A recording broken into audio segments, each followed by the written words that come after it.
Right now at 11, a polarizing political figure shot in front of a crowd. Thank you for joining us tonight. I'm Jacqueline London. And I'm Fred Shropshire. Here's the very latest. We know Kirk was shot in the neck during a debate at Utah Valley University. The shooting is believed to be a targeted attack. And tonight, the shooter is still on the run.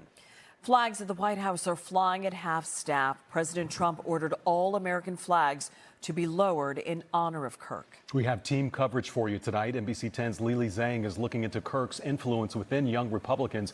But first, we'll start with Matt DeLucia in the Live Center with how Kirk is being remembered and the latest on the investigation. Matt. Yeah, Fred and Jackie, there were several vigils being held tonight. This one here in Phoenix, we can see people holding American flags. There were several going on throughout the country here. This was in, as I mentioned, Phoenix. This is where Turning Point USA is headquartered.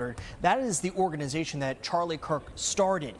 But throughout the evening, we have been getting more details from witnesses as well as officials in Utah about what happened. Witnesses say thousands of people gathered at Utah Valley University to hear conservative activist Charlie Kirk when a shot was fired. Charlie went to pick up the microphone to answer, and it looked like he was shot in on the left side of his neck. There was a lot of blood, and he went limp and he started to fall backwards. Kirk had just answered a question about shootings and was rushed away. President Trump posted on social media, "The great and even legendary Charlie Kirk is dead.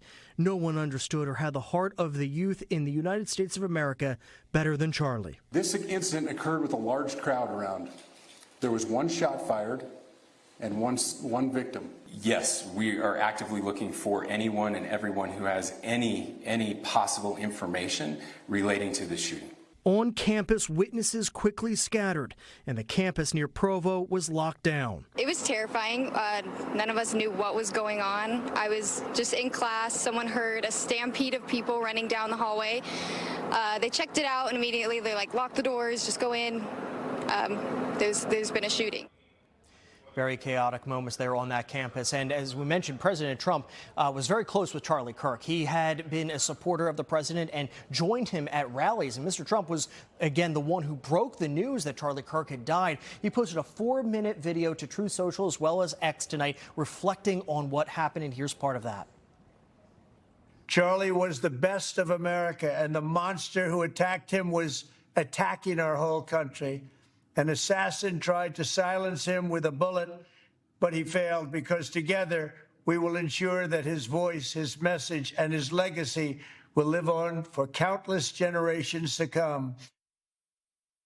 He said because of this heinous act, Charlie's voice has just become even bigger. Now, the manhunt for the shooter, it continues at this hour. Meantime, the Utah Valley University campus will be closed for the rest of the week. Jacqueline. Matt, thank you.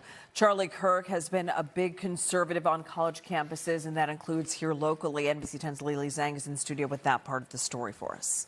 Yeah, Jackie, good evening to you. Kirk co-founded Turning Point USA when he was only 18 years old. That nonprofit is known to mobilize college Republicans. It was founded more than a decade ago, and there are now, according to its website, more than 800 college chapters across the United States, and that includes some here in our region. At UPenn, we spoke with the College Republicans group.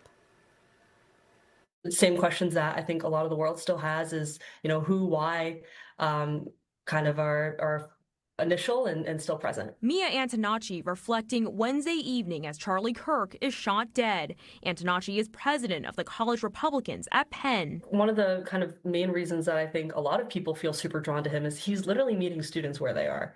There is no more direct way to talk to students, to engage in discourse, to educate, to disagree civically and in a respectful manner than literally coming to your college campus. The college campus Wednesday, where Kirk, the influential conservative activist, was shot at, was at Utah Valley University. Penn Jr. Ireland Gorecki says she first learned about Kirk years ago online. It was always the same kind of sound bites of him answering a question from a student. And that really incited something in me to learn how to debate these hard questions. That, according to the Philadelphia Young Republicans chairman, is part of the powerhouse Kirk embodied, crediting the 31-year-old for bringing the younger generation to the Republican Party. You have these students who are on these campuses where everything that they hear is from the perspective of one side.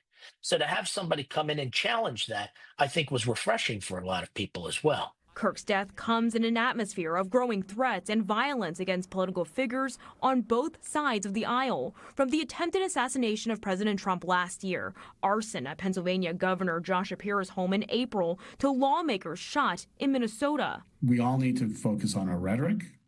We need our elected leaders to be clear that political violence is always wrong. And we need to focus on access. And people who are dangerous shouldn't have access to firearms. At Penn, organization members we spoke with say there is some concern with any future public events, but one of the gut reactions I just had to remind myself is fear is not from God. And as a Christian, I feel like that's something that I've always embodied, and I can't live my life continuing to be in fear. Now, in a statement from the College Republicans of America, we are told that vigils will be held nationwide tomorrow night. In Pennsylvania, Governor Josh Shapiro has ordered flags to fly at half-staff until Sunday at sunset.